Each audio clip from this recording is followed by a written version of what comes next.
So as I said before, today we'll be treating typography and branding, typography in branding and creating logo variants. So basically how we're going to apply typography in our designs, our various designs, and with a focus on logo. So it's not just about logo, about how we're going to apply typography to our various designs with a focus on logos. So with this, you're going to apply it not just to when you're creating logos, but when you're designing flyers, banners, everything, design posters and whatever.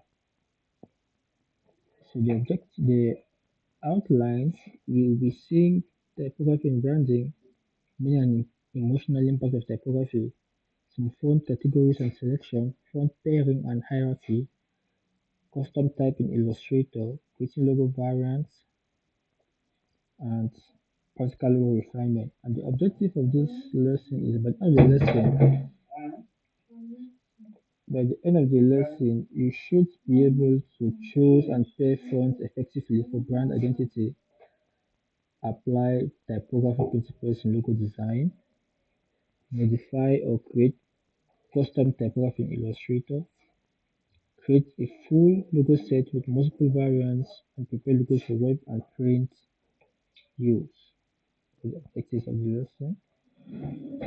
So, firstly, we'll see typography and brand identity. Typography and brand identity.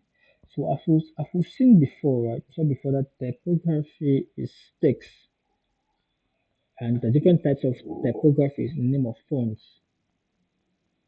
So, if you've used a text editing tool such as a document editing tool such as Microsoft Word before, then you should be familiar with typography. An example of typography is Times New Roman, which is very popular in Word, or the Calibri, which you use very often in Word. And there are thousands and thousands of other fonts. So what's the importance then of typography in branding? Typography affects how people feel about the brand. The fonts convey tone. The fonts convey tone. The font can convey serious tone, a fun tone, a modern tone, or even an elegant tone. So having a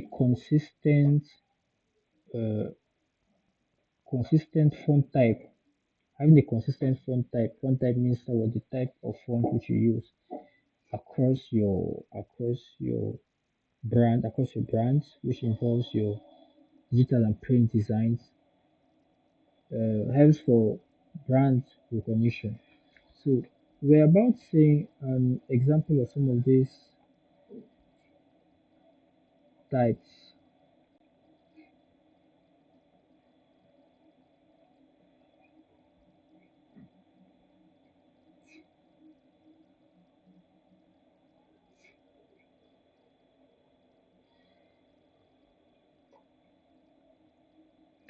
Like some luxury,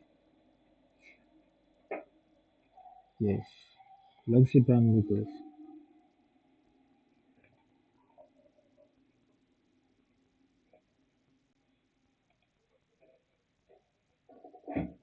So you notice something about this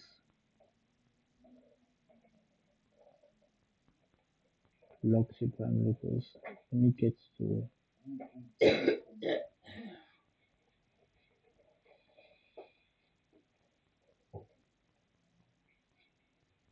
okay.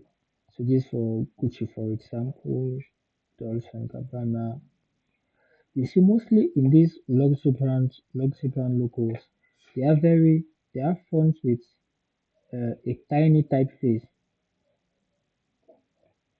mostly a tiny typeface. And apart from the tiny typeface, another thing you can also notice is these edges. Most of them are serif fonts. Apart from being tiny, most of them also have these serifs, like this stance right at the end. like Louis Vuitton, tiny typeface, tiny typeface as well. So these tiny typefaces, these tiny fonts, well, there are exceptions as well. So this Mercedes, tiny typeface, with some serious fonts. These tiny fonts, right, and those with these slaps give brands, uh, give text, right, makes the text look more elegant, and something which looks more elegant also looks luxurious, more luxurious.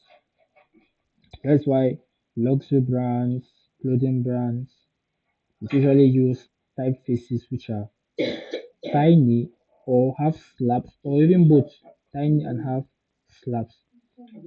Fonts which have slabs like this are called serif fonts, and fonts without slabs like this are called sans serifs, as we saw before when we were introducing typefaces. So the type of fonts, right, as we were saying, really affects how people view your brand. So okay, let's take an example. This Mercedes Benz, or I don't know if you've heard of this popular magazine called Vogue.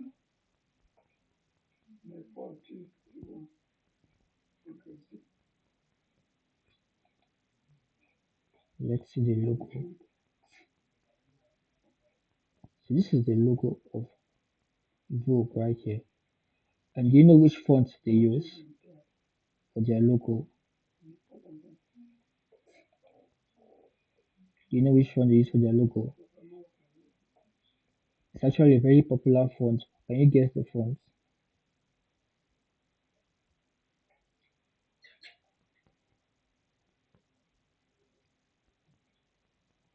The Times New Roman, which you always use on your Word documents. So that's the font you use for Vogue. So now, if like for example, open our Illustrator and let's see the difference,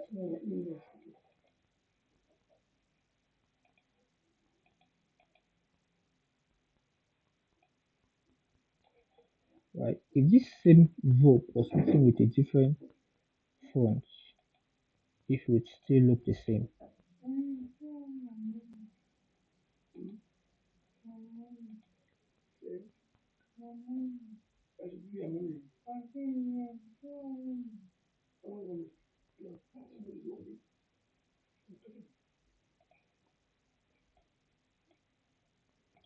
Let's try the same Vogue with a different font and see.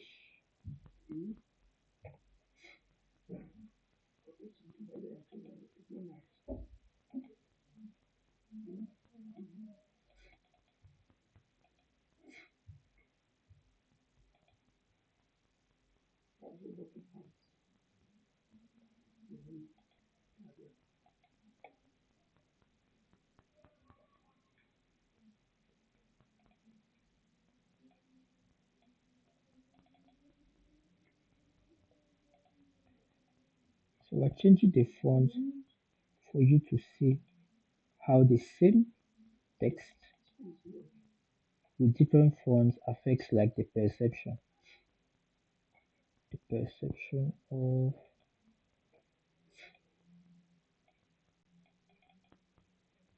the brand.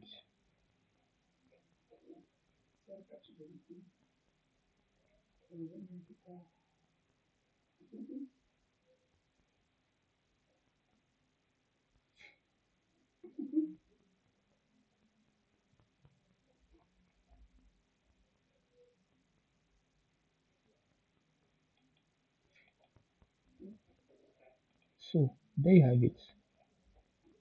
This is the same the same brand name but written in different typographies.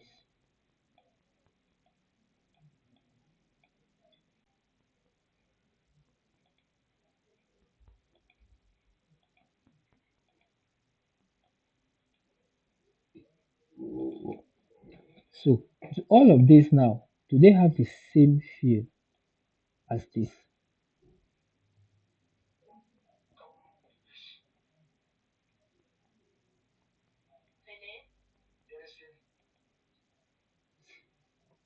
So when you look at all these fonts and you look at this, do these fonts right here look as elegant as this one here?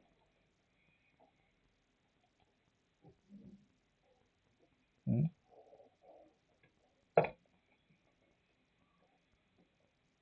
Tell me what you think.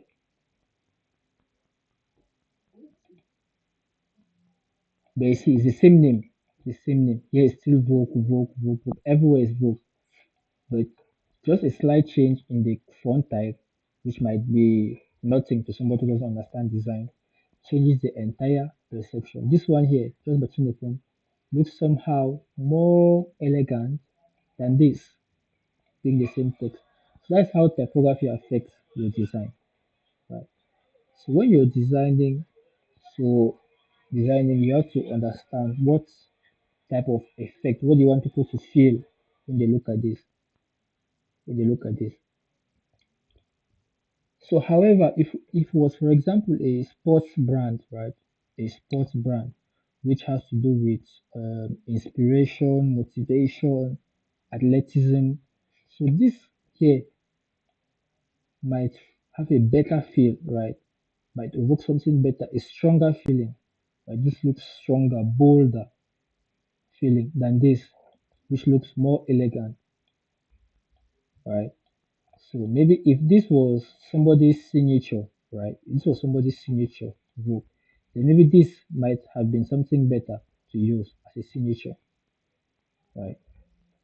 So in choosing your typography for your designs, in your branding, you have to understand what is it going to use for, what effects or what feeling does this text portray, right? What is the target of this? What's my target audience, right? What's the target audience of this brand? So this brand, for example, is a magazine, like Vogue, for example, is a magazine. It's a fashion magazine. Vogue is a fashion magazine, and in their magazine, you see the type of see the type of posters they make. Everybody always looks elegant in their magazines. So it's not just in the picture, not just in the pictures they use. The font itself represents their brand, what they want to portray. So does this give you a better understanding of the importance of fonts in branding?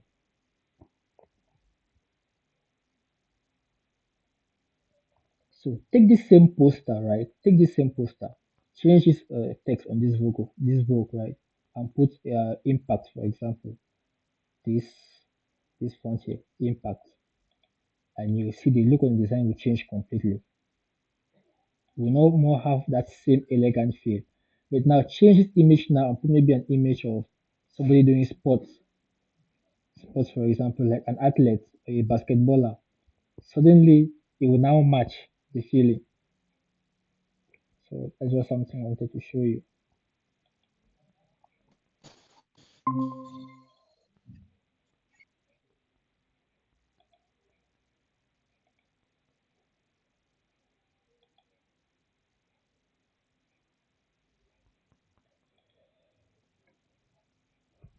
So as I said, using a consistent typeface builds brand recognition,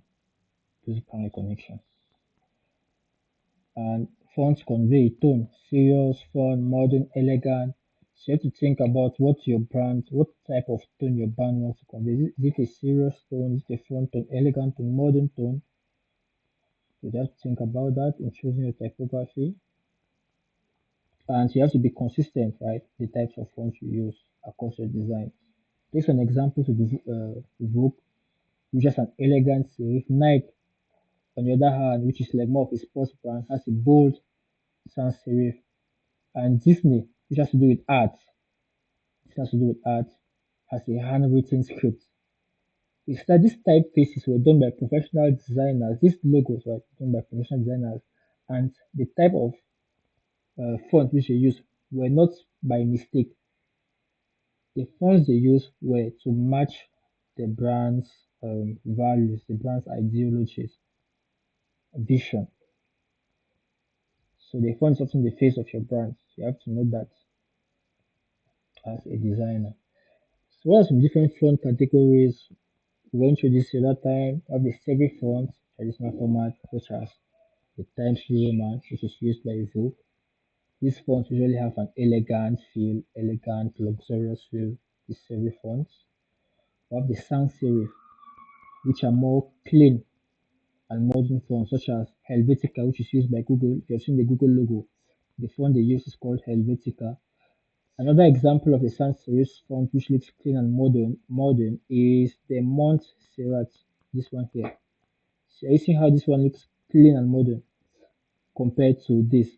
So is that a good alternative to this one would have been what? This. Because this now is like a perfect balance between this and this. So these sans serif fonts usually look clean and modern. So mostly general purpose businesses, tech brands, you want to use something like this.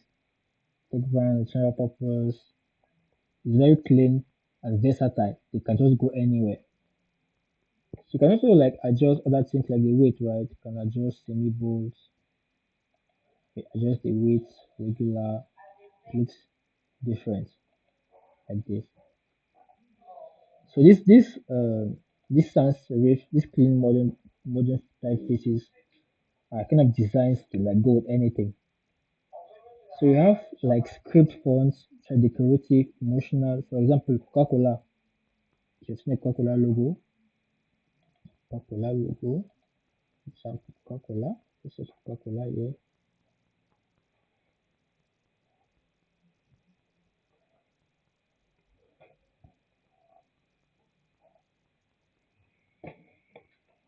This is Coca-Cola.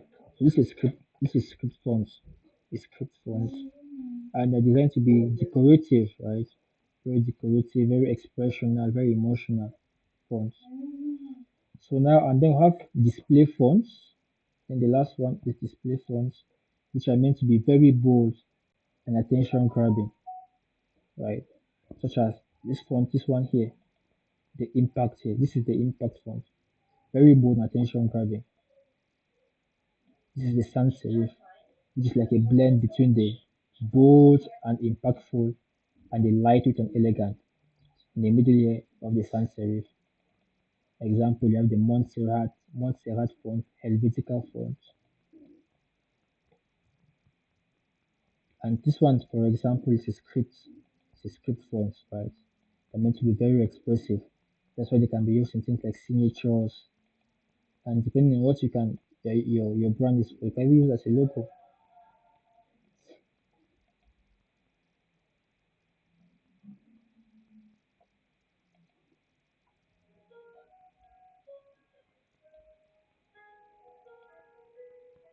So a tip, right? A pro tip is to avoid using more than two fonts in one logo design, in one logo or design.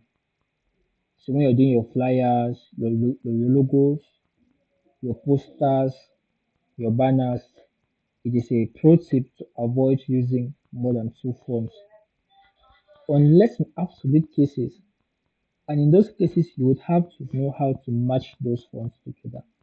But if not, limit yourself to two fonts.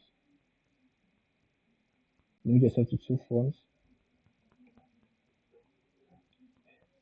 So font pairing and hierarchy. So we're asking to limit yourself to two fonts, but how do you actually pair those fonts? What goes with what? And how do you put them together on a design? So one thing you have to consider is to pair contrast. Pair contrast. Serif with sans serif, bold with light. Serif with sans serif, bold with light. This is like a simple way you can pair fonts together. This is like a serif, right? This is a sans serif. So let's increase this weight a little bit too.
So let's say Vogue wanted to open a Cameroon branch, right? They could do something like this.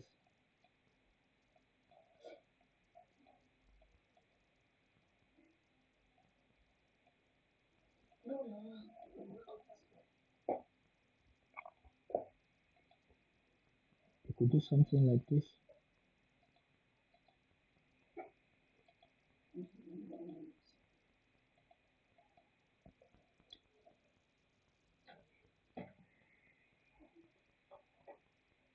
This is a serif font and this is a sans serif font.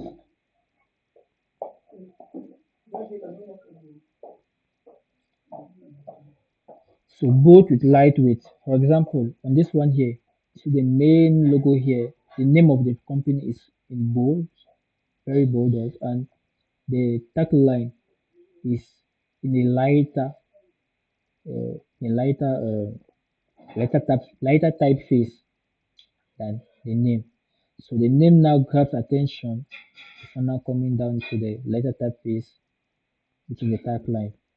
So this is why do you put in this way to establish hierarchy? Which one is more important here?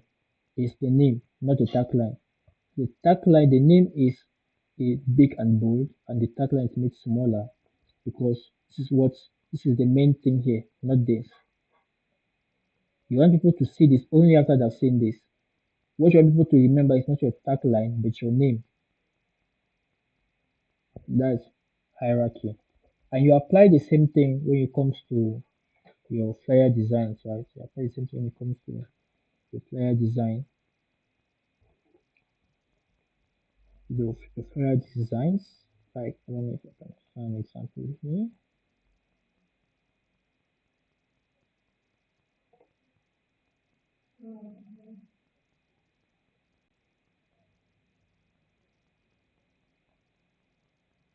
This for example, right? This for example here. You see the main information, Vanto Flash, right? Is very big and very centered, and here is the side information. So this is like the title, Van Flash, and then is the biggest text, and every other text has a smaller typeface to establish hierarchy. The bigger text is more important than the smaller text, and they have to call to action. Here's the call to action, which is the order now. And this call to action is put behind in front of a rectangle. This gives the effect of a button. This is also to grab the attention. The call to action will not be as big as the title, but the call to action has to grab attention in a more subtle way. So that's how it is placed like this. So this is called a button. A button. It grabs attention in a more subtle way. The text is not very big. The text is highlighted with in the form of this rectangle here to grab attention. So you now create visual hierarchy from here down here, here, and then to what you ultimately want the user to do, which is to order the call to action. This is the titles, all these are the subtitle or body, depending on the type of information which you want to give out, and yeah, the call to action.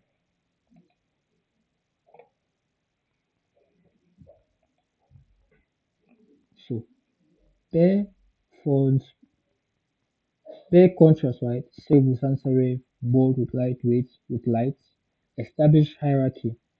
So the primary here should be your brand name. In the case of a flyer, it will be your title, and the secondary your tagline or description. So tagline has to do with logos. Here you have your tagline.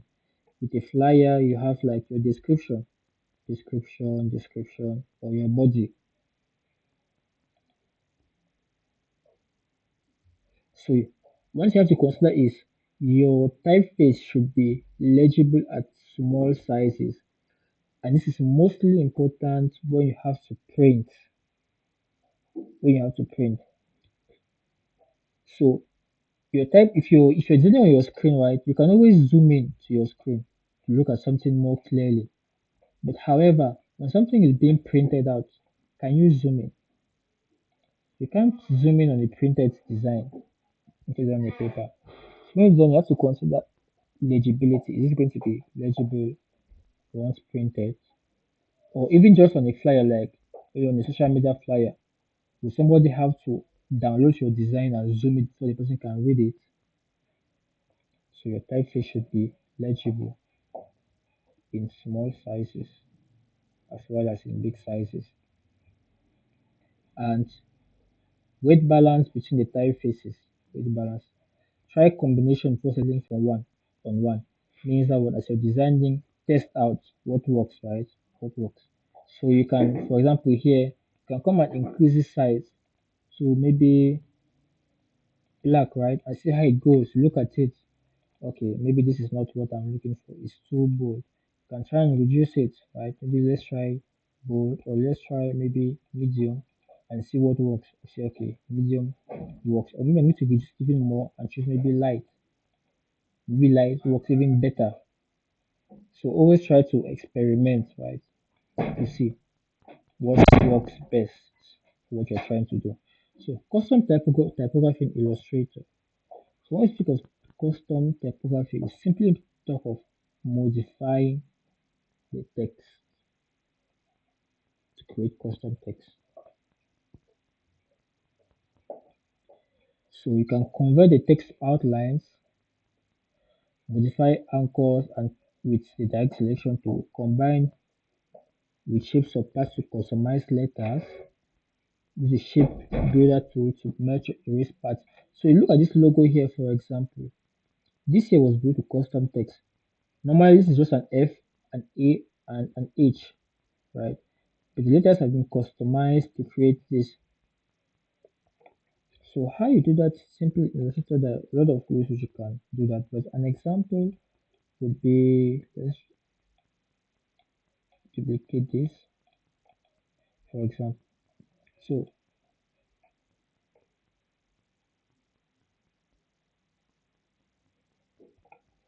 we have our text selected. I'm going to type here and select this option here, create outline. So once this create outline has been selected, you can now use your direct selection tool, and when you click on any of the letters, this anchor point is going to appear. This anchor point here, and you can modify this letter. So for example, I can round this a little bit. See how I've rounded my edges.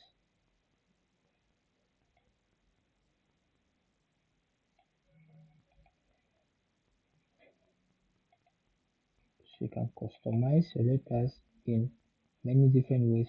So for example, I can select these 2 points here, one, and make them hand or sheet, second point, and then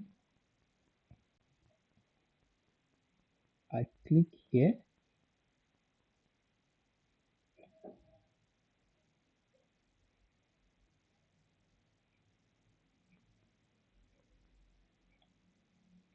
can drag,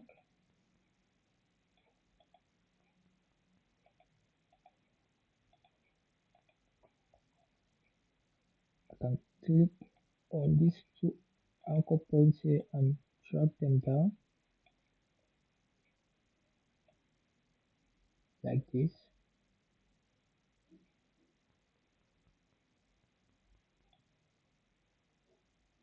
I click maybe here and modify the width here like this. So you see, so you can apply custom effects to your text to create something completely different.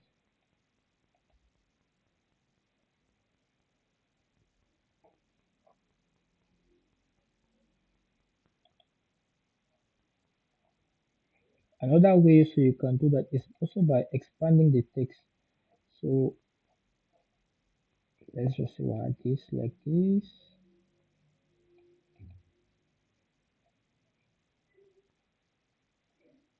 So I can click on the text, go to objects, expand, and I can decide maybe to move the individual elements closer like this.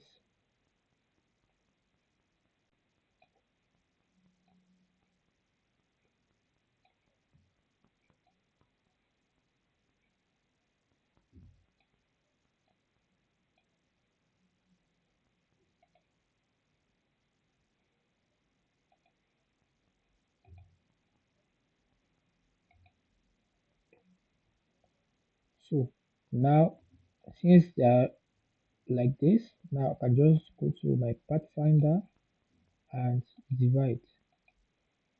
So I can come now, click my direct selection tool and come here.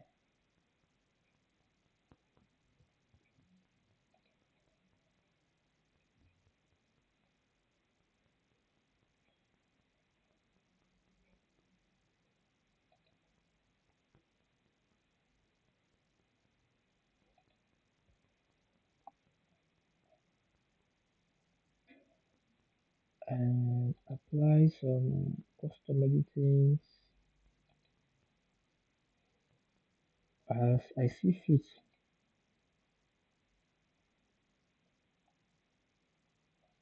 So obviously this doesn't look very good, but I'm just trying to show you how you can modify your text in different ways. So now what you actually create by doing this depends mostly on your own creativity. So for example, I'll give you this example of this here, which was made by combining all these three letters, expanding and then dividing here.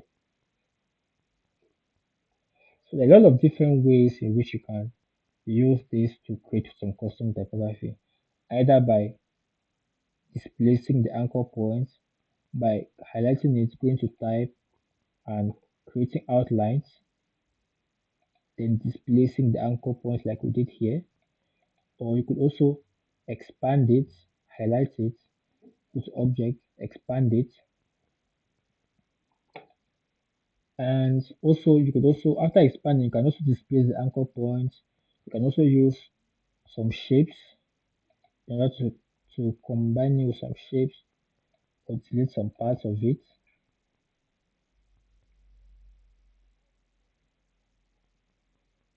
Mm. So let's see an example with this one. For example, let's object, let's expand it and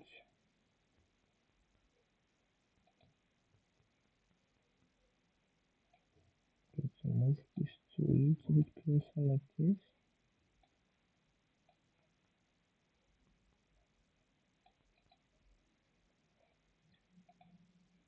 I'm going to do pathfinder divide, right? I'm going to use the selection tool here. Come here,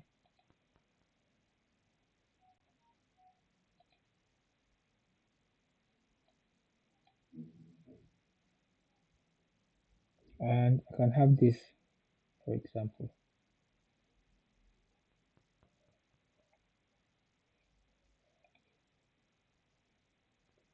I can move this.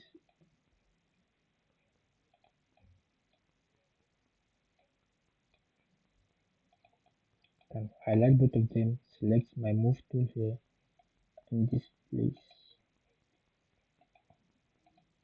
I can highlight both of them.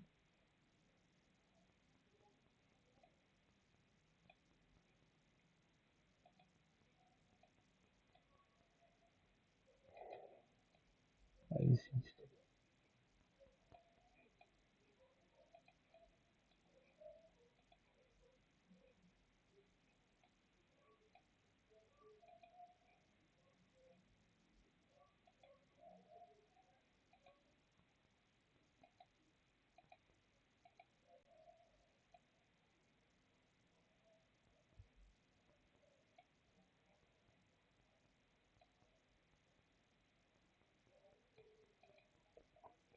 You see. So now I've created what?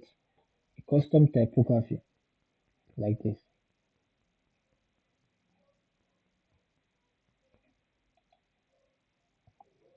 So far so good.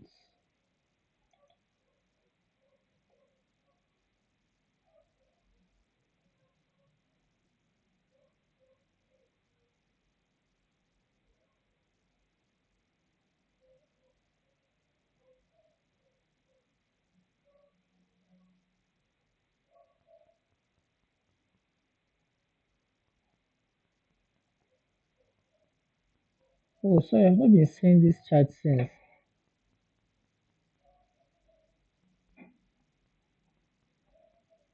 Were you not getting my voice? Are you guys there?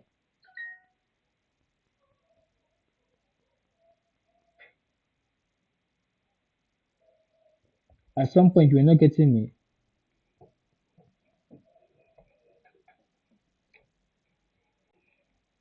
Since I didn't check the chat, I didn't see this. Oh, sorry about that. Okay, you see when you download fonts, you don't see them on Photoshop. That was your issue.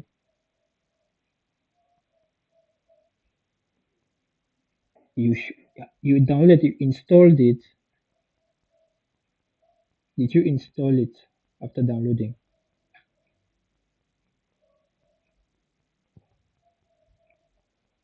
Hmm? I showed you how to install, right?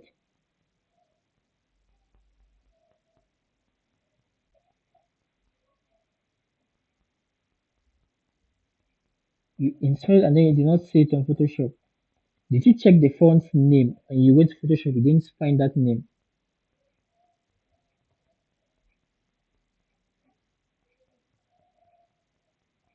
That is strange because if you install a font, you're supposed to see it on Photoshop. Like we saw the example, right? We installed the font here live and we went straight to Photoshop or Illustrator and we saw it there.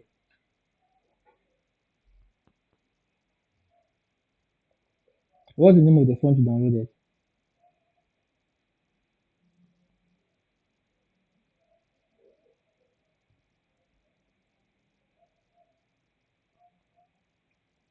Where did you download it from?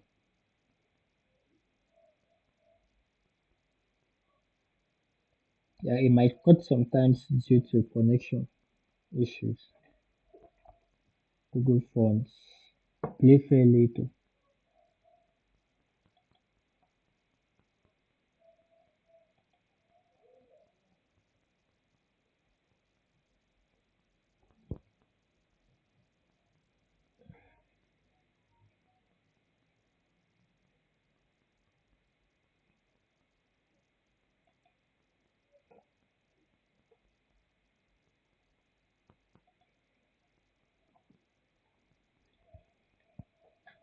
So normally, if you downloaded the font, you saw the download complete in your machine, you extracted it, right click on it and install it,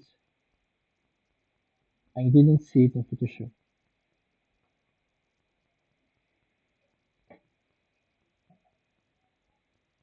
Oh, that's strange.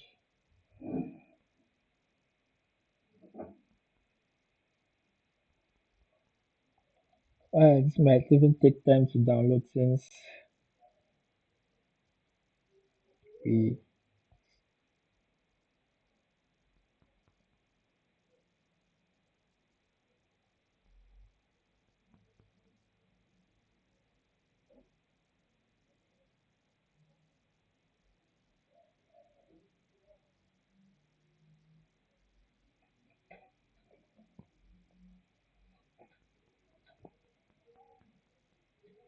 play later. You said Lato,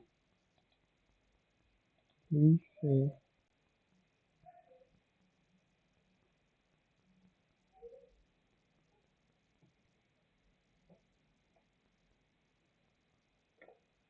It's nothing as play Lato.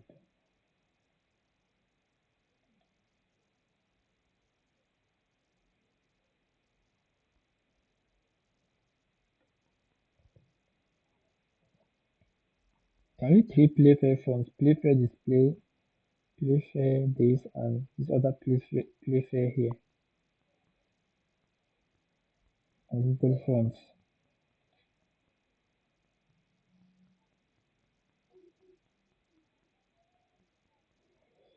Okay. Uh, okay, we'll look at your inquiries at the end. So if you have something, you can just type it here and then we'll look at it at the end. So let's try and finish so far now. So before trying to modify your fonts, right? Before trying to modify your fonts, as we talk about non-destructive editing, right? So non-destructive editing will tell us to always keep an original copy of our fonts before adding any custom fonts to it. In case where if this thing doesn't come out as we wanted, maybe it's not how we wanted it, we can still leave it as it is, come back here, duplicate it again, and create another variation, right? Because you will not automatically get maybe what you want on the first try, right? You might want to test maybe different things and see how it looks like. So after doing this, you know you don't want to like control Z to go back. So you want it to be there. So you can create another variation and now compare the two, right? So that's why always keep the original layer here. So you can just duplicate it to create your variations here, which you can now compare and in the end decide on what you want to go for. So this is like your testing. Once you decide on what you want to go for, you can now come now and select the unnecessaries and delete the necessaries and remain only what you want to go for. So that one is a tip. So as we said, you can combine shapes together, you can edit shapes in order to create custom typefaces, just like we did with this Cameroon here. Normally, you shouldn't be able to create an O that looks like this. However, when you expand, bring the shapes together, bring the two O's together, and you divide them, and if you move this part of the outline, other part of the outline, suddenly what do you have? A custom double O you can use in your design. You can even change the color.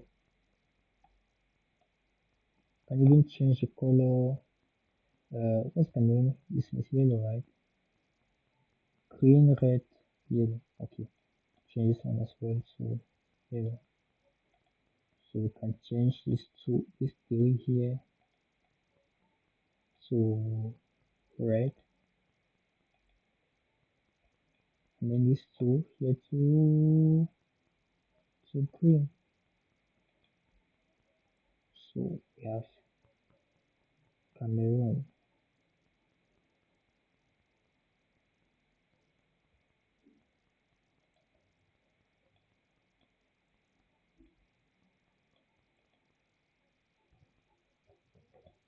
So there's no limit to what you can create, right? By customizing your text. There's no limit to what you can create. Your limit is your creativity. So that's what we said last time. You can either test out things here on Illustrator, or you can also test out things on your pen and paper, using your pen and paper by drawing themselves by hand, right? Test out some things before going in Illustrator. I would recommend testing on paper first before going on Illustrator as a beginner. As you get more experience, you can start testing directly on Illustrator, unless you are already a very highly creative person. So logo variants explains. So when creating your logo, right, don't just create one logo. Create logo with variations. With variations. These variations are to be used in different scenarios. For example, on your website, on your social media page, on your print. So the primary symbol, right, contains a full brand name and symbol, sometimes the tagline as well, which is the primary logo. So we have an example here. This is our primary logo here. Primary logo here. But this is not really the actual primary logo. Let me put primary logo. Let me put the primary logo.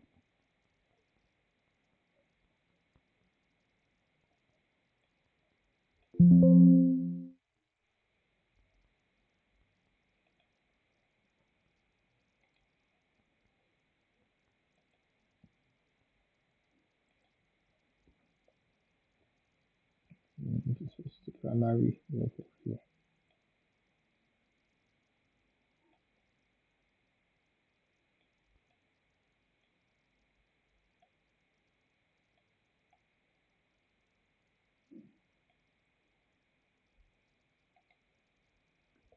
This is the primary logo here, like this, with the full brand name, the symbol, sometimes the tagline as well, and the colors. This is the full brand logo. So now you can now have a secondary or tertiary logo, which are called logo variations for different purposes. This is a logo variation here. So let's say I wanted to paste this thing on a black background, on a blue background, for example, on a blue background. This text will not be visible, right? So a variation which solves that problem. That's a completely black and white variation. We said if your logo does not look in black and white, then it wouldn't look good in color, right? So this like when you're creating your logo, first of all, create it in black and white. This is also a variation of it, of that variation. It's another variation which can be used on the web, right? This is the web logo on the website. This is the logo which is going to be used on the website as a logo. This is a web variation. This is the icon variation, right? This is the logo on the variation on a blue background, right? On a blue background. So the text is no longer blue, now it's white. So once you design your original logo like this, the black and white one, okay, this logo is what I'm going to go for. The next thing you have to do is what? Go for colors. This now forms the primary logo. And after the primary logo is formed now, you have to now go for variations for different uses. This is the variation for website, variation for icon, variation for on a white background, you see. So the variations could include different layouts as well. Like this one, the layout here is different from this layout here, right?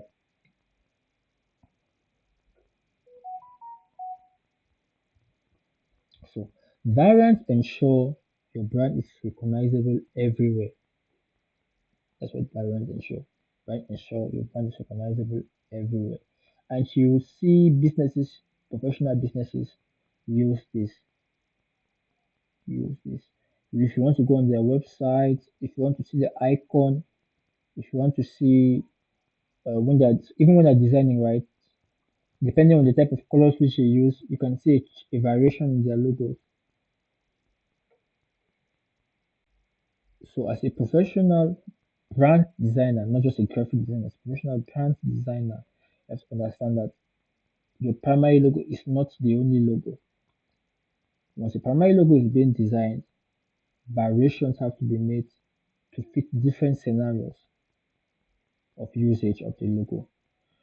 So as a brand designer as well, after this, you're supposed to specify a document which explains how the use is going to be used. But that is something which you're going to see later on. Creating logo variants. Start with your main logo. The main logo chart. This is, for example, in this case, this is the main logo here. You can rearrange your layout for scroll landscape formats. Like in this case, we rearrange the format, the layout here for this variation. In this case, we maintain the same format but simply change the colors, right? We switch the colors. In this case here, test visibility and different sizes. We change the color for visibility, right? In different backgrounds. So you need to have, apart from this primary, secondary logo, you also need to have icons. These are the icons here with the variation as well in the color. So when you're creating your logo, you have to export it in these different formats, right? You have to export the different variations. Usually it's not just two, it can be more. It can be more variations and the icons as well as a professional brand designer. So you export this in JPEG format for presentation and in PNG format for actual use. This one say are in PNG format. PNG format is without background. So I can just copy this thing and paste it anywhere like this. Now, JPEG formats are for presentation, right? Like here, this is in JPEG format. I cannot take out this logo from this white background unless I'm going to go to Photoshop and remove the background. So these are for presentation. But for actual usage, you have to save it in PNG or SVG for web use. Web use. You can save in SVG for web use for use on website. So a TPS used Illustrator artboards to manage multiple versions. So on Illustrator, you're not restricted to a single artboard. The same thing also goes for Photoshop, right? Not just this. So you can create different artboards. When you come here, right? Um, okay, this is it here. This tool here is called the artboard tool. When I select the artboard tool and I come here, this blue outline appears. So I can maintain my hand on the Alt key, you see, to duplicate, click and drag. I can duplicate an artboard. Now I have two artboards, artboard 1 and artboard 2. So the use of this is when I'm exporting now. So here I can have this logo here, for example, and on this other page I have the variation like this. Let's just say this was our variation. Let's just say this was our variation of the logo. And let's just say this was our original logo here, like this. So now to export both of them at once, I can simply go to File, Export, Export for Screens, select Artboards here, and you see two of them here. I can highlight both, right? Highlight both. Here, I'll specify the file path where I want to export to. I'll click here and specify the file path. Click on Select Folder.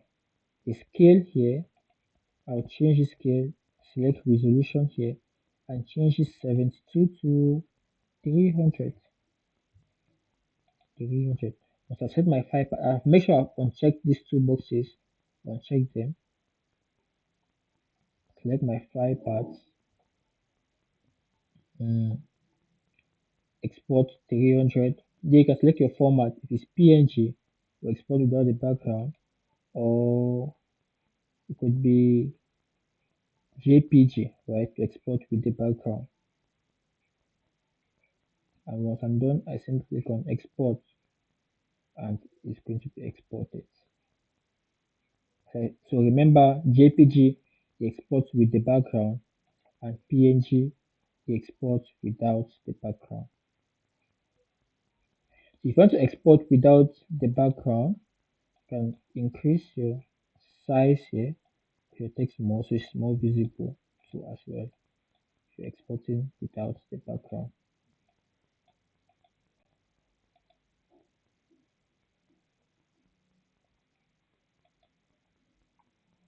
So the key takeaway here is once you're done designing your primary logo, you have to create variations for different uses.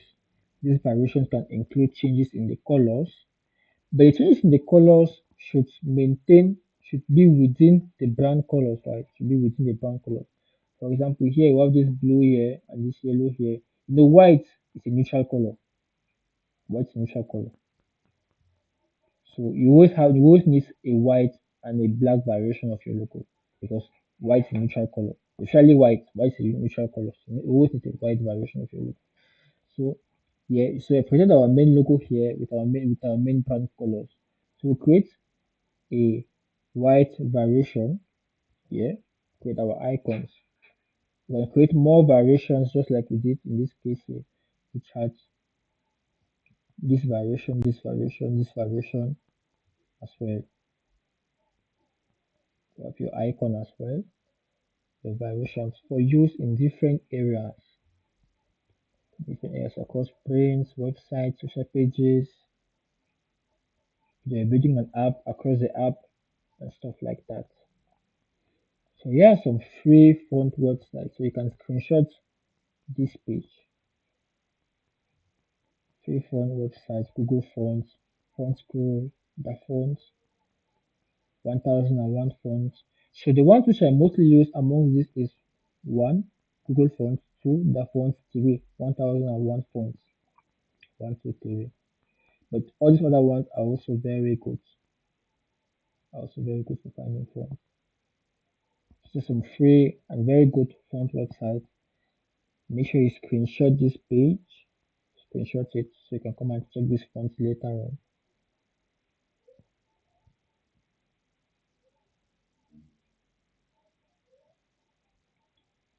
So here are some tips for some clean vector logos.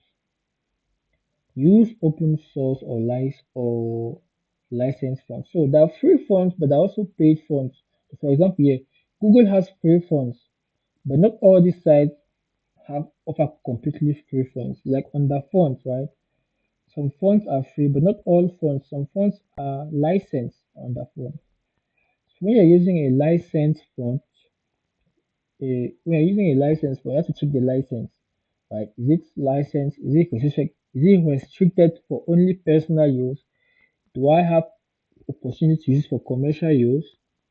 Even though sometimes we're in Cameroon and we usually neglect things, but let's say you're designing for an international brand, right?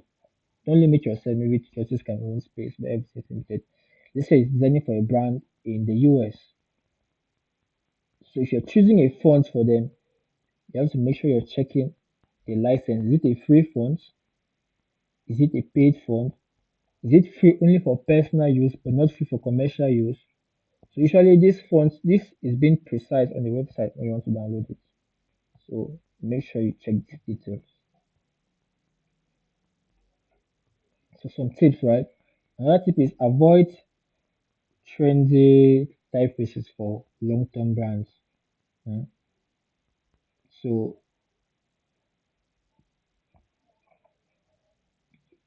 so this simply means that to not always try to follow the trend, right? If a font, there are some fonts that are really popular, right? Like Montserrat is very popular. They are very good fonts, right?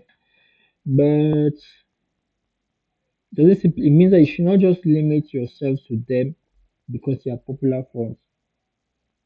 So I think the fonts are very good. It's also nice to explore different fonts depending on what you're designing for. So don't just stick to the trendy ones. Explore as well different typefaces depending on what you're designing for. Always test on different backgrounds, right? The reason why we said you need variations of different colors, right, is because you'll be using your logos across different backgrounds. So, for example, the brand colors here are this blue here and this yellow here. So, let's say we're designing a flyer which has this blue background. If we're using this logo on this same blue background, this logo would not be visible. So to solve this, we created the logo with a white back with the white text so that for designing a flyer which has this same color on the background, we will use this white logo instead for contrast purposes, right? An example can be seen here. This is the business card design. So that on this business card design, we went for the blue color of the background. So we had to use the white variation of the logo on the foreground. If we had to use the blue one, it wouldn't have matched. There would have been an error in terms of contrast and readability.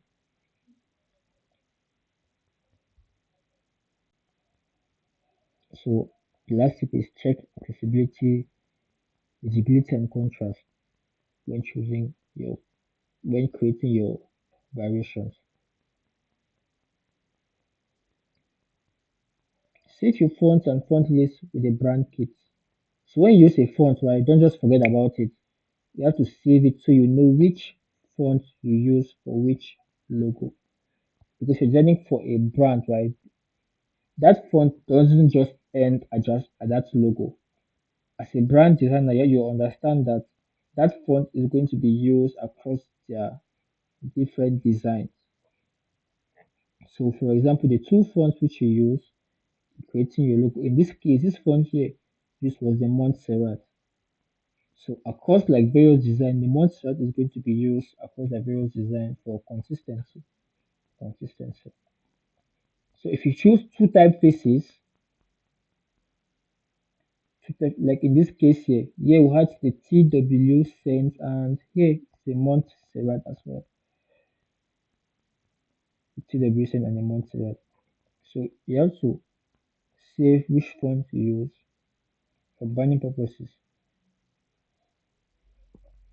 Because apart from the logo design, we have an entire brand design, which is because logo design is just a subsection of brand design. And in that brand design, the font type which you use is important to know.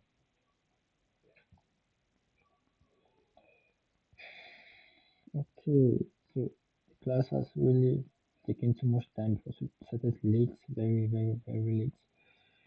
So here's some discussion questions. How does typography influence the viewer's trust in a brand, in your opinion?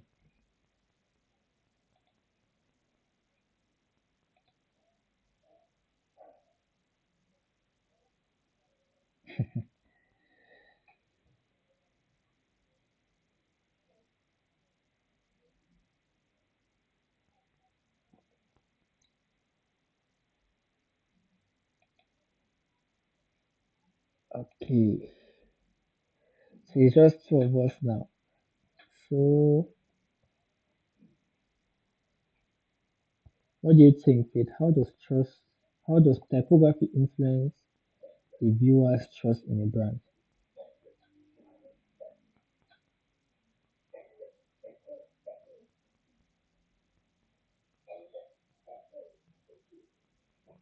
Yes, yes.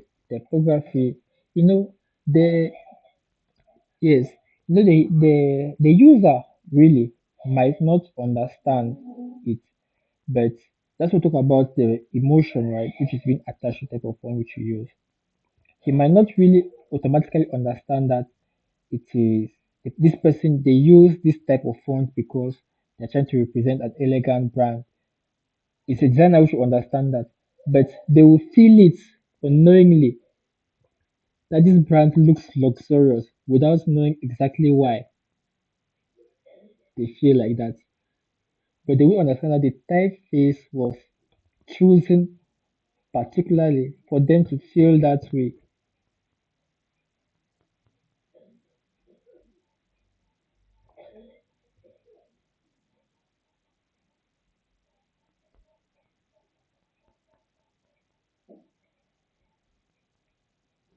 Okay, so I'm guessing you didn't really, this is a question you will answer when you actually work with type.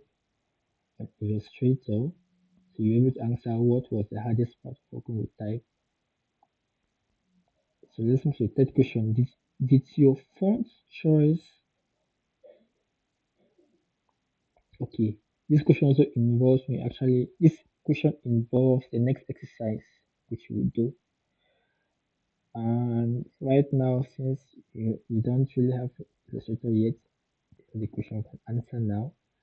So let's go move to the last question. How can custom type elevate a basic word map? Okay.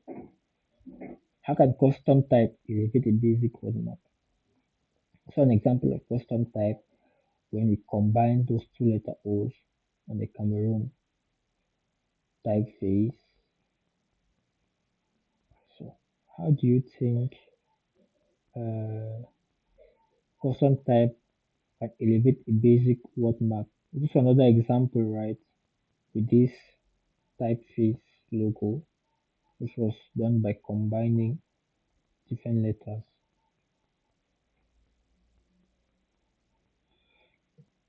So the question is how can custom type elevate a basic word map? Basic word map.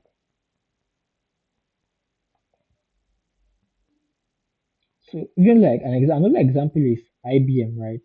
If you know of IBM, if you're into tech, then you must have heard of IBM before. Their logo,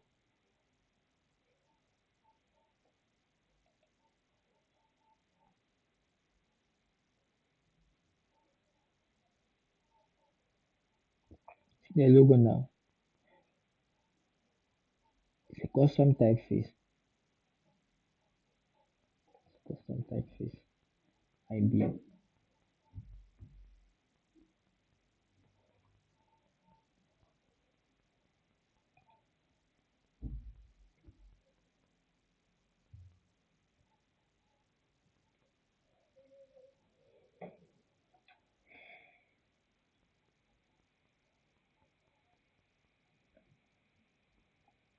So let's try and solve your queries.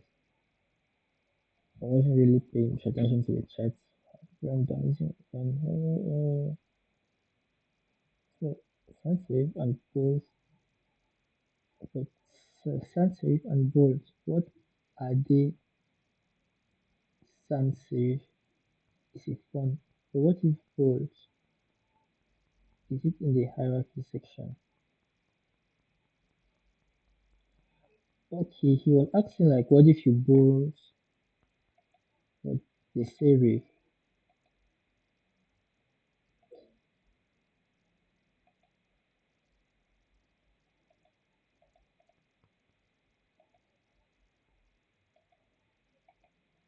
Even in bold, right? Even in bold, it still has that classy look. Even in bold, look at this and look at this. This still looks more classy than this, right?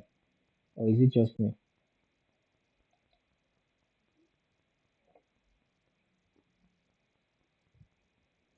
I'm following up now to show I'm following up. We have pen tool another. It's another handsome. Pen to another handsome. So when I use pen to inclusion, feel? How do I feel the field? Okay, when you're using the pen tool in Photoshop, on the top left corner of your screen, right? You see a small box. It's not Photoshop, but you see a small box such as this, right? And this small box, you drop down, you see shape or path. Select shape on the top left part of your screen in Photoshop when you're using the pen tool. You see shape or path, and there you have to select shape. When you select shape now, that's when you can control the fill and the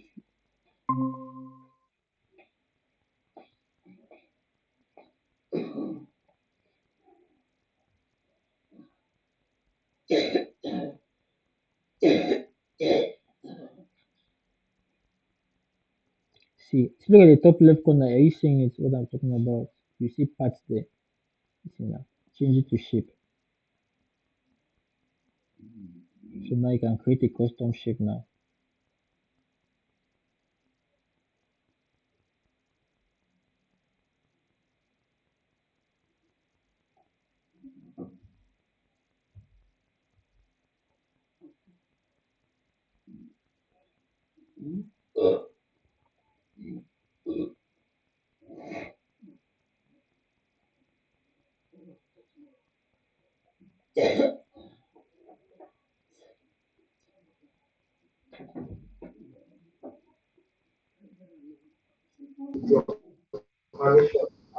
But I don't know how to use a shape. Oh. The highest shape that I can make is a curve. Yeah, the pen tool in Photoshop is a little bit complicated, right? Yes. Yeah, it's a little bit complicated. So what are you designing here? A coffee shop?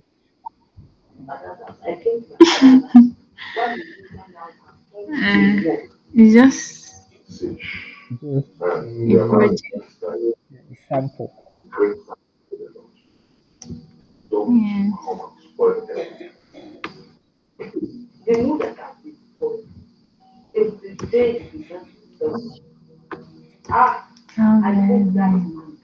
And just going like that. I thought in Adobe Illustrator Mm. you take it like point by point.